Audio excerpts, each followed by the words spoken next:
সারা বদল।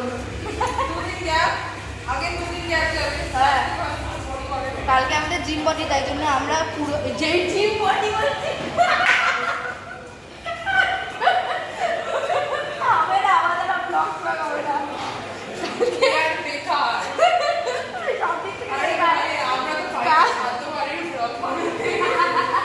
কাল আমাদের জিম বন্ধ, তার জন্য আমরা আজকে পুরো সারা শরীরকে কষ্ট দিয়ে দিচ্ছি।